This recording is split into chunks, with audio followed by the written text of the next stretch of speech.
बिस्मिल्लाहिर्रहमानिर्रहीम। आज जो हमारा टॉपिक है चैप्टर 1 कंप्यूटर सेकेंड ईयर का operating system, types of operating system के बारे में आज हम पढ़ेंगे। मुख्तलिफ़ किस्म की टाइप्स ऑपरेटिंग सिस्टम की क्या होती हैं और उनका कहाँ कहाँ पर यूज़ होता है और उनकी डेफिनेशंस और उनकी एग्जांपल्स के बारे में आज हम पढ़ेंगे।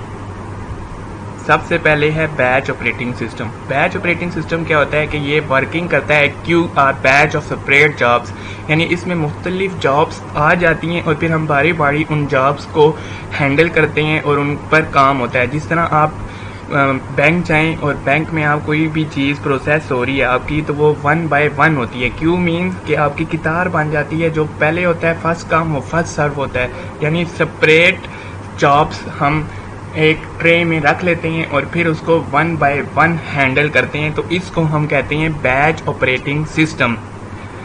इसी तरह मल्टी प्रोग्रामिंग ऑपरेटिंग सिस्टम, ये allow the system to increase CPU utilization by ensuring that the CPU always has a job to execute more than one job that and be executed. यानी मल्टी प्रोग्रामिंग ऑपरेटिंग सिस्टम में ये होता है कि हम multiple jobs को system में ले आते हैं और फिर उसको 1 बाय 1 एग्जीक्यूट करते हैं। इससे ये होता है कि सीपीयू की यूटिलाइजेशन जो होती है वो ज़्यादा हो जाती है, सीपीयू को आइडियल नहीं होना पड़ता।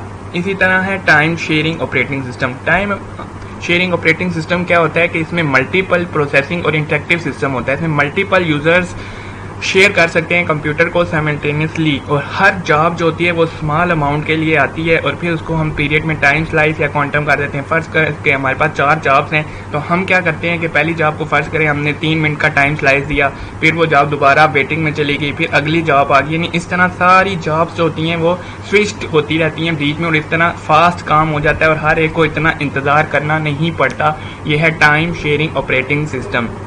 मल्टीटास्किंग ऑपरेटिंग सिस्टम क्या होता है, ये हमने प्रीवियस लेक्चर्स में भी देखा था कि allow more than 1 program at the same time, यानी जब आप एक सेम टाइम में एक से ज़्यादा काम कर रहे होते हैं तो हम उसको मल्टीटास्किंग ऑपरेटिंग सिस्टम कहते हैं।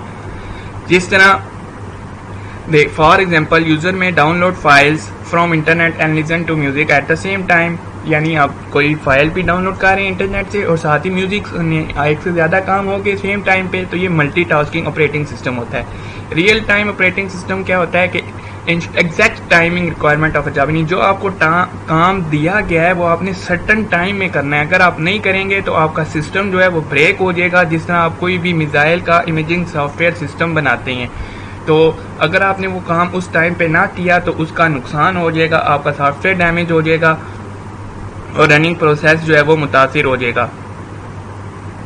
अब कॉमनली यूज जो होता है real operating system, space research program, real time traffic control and to control industrial process such as oil refining वगैरह में, ये इसकी एग्जांपल्स हैं। अब उसके बाद है मल्टी प्रोसेसर सिस्टम। क्या होता है, जिसमें 2 या 2 से ज़्यादा प्रोसेसर्स मिलकर साइमल्टेनियसली काम करते हैं। जिस तरह यूनिक्स, इसमें एक शेयर कॉमन डाटा स्ट्रक्चर होता है और एक सिस्टम क्लॉक होता है। इसको हम पैरेलल सिस्टम या टाइटली कपल्ड सिस्टम कहते हैं, यानी ये मिलकर काम कर रहे होते हैं एक से ज़्यादा प्रोसेसर्स। अब उसके बाद है पैरेलल प्रोसेसिंग ऑपरेटिंग सिस्टम। क्या होता है, ये running on specially design parallel processing hot method of breaking up and running program task multiple process thereby reducing processing time may be accomplished by 2 or more processors, यानी ये भी साथ साथ मुख्तलिफ जॉब कम्प्लेक्स कम्यूटेशंस करते हैं, साथ साथ कार्य होते हैं ताकि सेम लाइक ये भी मल्टी प्रोसेसर सिस्टम काम करते हैं ऑपरेटिंग सिस्टम की तरह। इसी तरह आगे है distributed operating system. Distributed operating system में क्या होता है कि invite to make collection on multiple machine usable by a set of loosely cooperating users running independent task, यानी हम मुख्तलिफ सिस्टम्स पर काम को डिस्ट्रीब्यूट कर देते हैं ताकि काम जो है वो इजीली हो जाए और हर कोई अपना इंडिपेंडेंट टास्क कर रहा हो। जिस तरह हम हर एक को प्रोजेक्ट दे देते हैं कि आपने ये बनाना है, आपने लाइब्रेरी मैनेजमेंट सिस्टम की डाटाबेस बनानी है, आपने हॉस्पिटल मैनेजमेंट सिस्टम की तरह करनी है, यानी हर कोई अपना इंडिविजुअल टास्क परफॉर्म कर रहा होता है डिस्ट्रीब्यूटेड ऑपरेटिंग सिस्टम में। उसके बाद है एम्बेडेड ऑपरेटिंग सिस्टम। क्या होता है कि यानी जो एक कम्प्लेक्स सिस्टम पर हम मुख्तलिफ चीज़ें जो रख देते हैं, जिस तरह फ़र्ज़ करें आपका मदरबोर्ड है, उस पर मुख्तलिफ चीज़ें लगी हुई हैं, सेमी कंडक्टर, ट्रांजिस्टर्स, माइक्रोसेंसर, इस सब को हम एम्बेडेड ऑपरेटिंग सिस्टम कहते हैं। ये एक सिंगल एप्लीकेशन पे रन हो रहा होता है। इसकी एग्जांपल्स के हैं जैसे microwave oven, TV, camera, washing machine,